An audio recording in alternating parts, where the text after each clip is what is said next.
Ang internet, isang hindi nakikitang lambat na kumukonekta sa mahigit 5 bilyong tao. Ito'y nagpapaalab ng mga revolusyon, nakakapagpabagsak ng mga pamahalaan, nakakalikha ng bilyon-bilyong dolyar na mga negosyo sa isang iglap.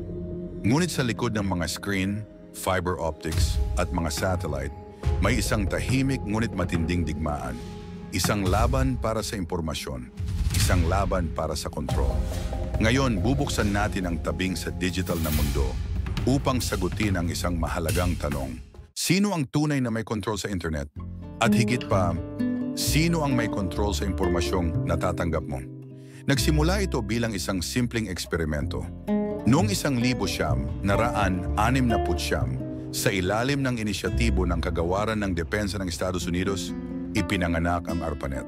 Ang layunin, lumikha ng isang komunikasyong network na makakaligtas kahit sa gitna ng digmaan nuklear. Mula sa 4 na computer na magkakakonekta, naging binhi ito ng isang digital na kagubatan na ngayon ay sumasaklaw sa buong mundo.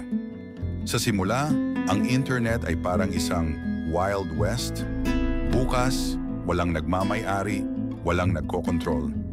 Isang pampublikong espasyo, parang hangin o tubig, malaya para sa lahat. Ngunit habang dumarami ang mga gumagamit at habang ang datos ay nagiging kapangyarihan, nagsimula na rin ang kompetisyon upang kontrolin ito. Pagsapit ng taong 900 at 90, sumabog ang popularidad ng internet. Nakita ng mga pamahalaan sa buong mundo ang potensyal at ang panganib. Sa isang banda, nagdadala ito ng inobasyon at pag-unlad. Sa kabila nito, maaaring ito rin ang magpabagsak sa mga tradisyonal na kapangyarihan. China ang isa sa mga unang kumilos. Itinatag nila ang Great Firewall, isang napakalawak na sistema ng internet censorship upang kontrolin ang nilalaman sa bansa. Samantala, sa kanluran, iba ang naging taktika. Paniniktik. Pagkatapos ng Setyembre 11, pinalawak ng US ang mga online surveillance programs sa ngalan ng pambansang seguridad. Noong 2013, inihayag ni Edward Snowden ang mga sikreto. Ang ating mga email, mensahe at buhay ay minamanmanan sa hindi pa nararanasang antas. Dito tuluyang nawasak ang ilusyon ng isang malaya at pribadong internet. Habang abala ang mga pamahalaan, isang bagong puwersa ang tahimik na pumalit sa paghawak ng kapangyarihan. Big Tech. Mula sa mga simpleng startup, sila ngayon ang nagmamay-ari ng internet. Sa kasalukuyan, 5 kumpanya: Google, Amazon, Facebook, Apple at Microsoft. Ang kumokontrol sa malaking bahagi ng internet traffic, data at impormasyon. Google ang nagpapasya kung anong impormasyon ang makikita mo.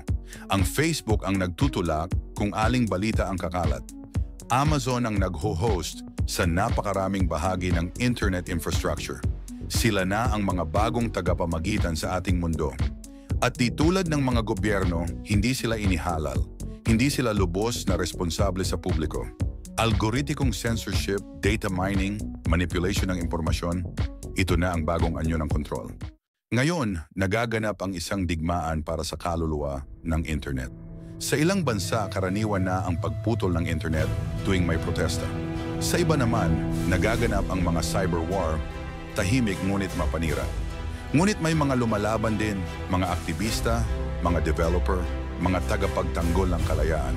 Bumubuo sila ng mga teknolohiyang hindi madaling masensor, mga decentralized network, mga blockchain, mga privacy tool gaya ng Tor at Signal. Hindi lang pag-access ang pinaglalaban, katotohanan mismo ang nakataya. Ang internet ngayon ay nasa isang sangandaan. Mananatili ba itong malaya at bukas para sa lahat? O magiging fragmented ito, mga digital na kaharian na kontrolado ng kapangyarihan? Isang bagay ang tiyak, sa bawat click, post, like at share, hinuhubog natin ang kinabukasan ng internet.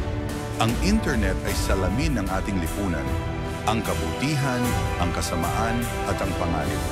At ang laban para sa kalayaan dito ay laban din para sa ating mga karapatan.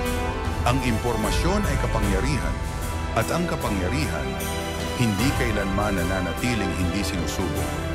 Kaya bago ka muling magbukas ng iyong screen, itanong mo sa iyong sarili, Sino ang tunay na nagmamay-ari ng impormasyong nakikita mo? At sino ang pumipili kung ano lamang ang dapat mong malaman? Ang laban para sa internet ay hindi pa tapos. Manatiling mulat, manatiling mapagbantay, manatiling malaya.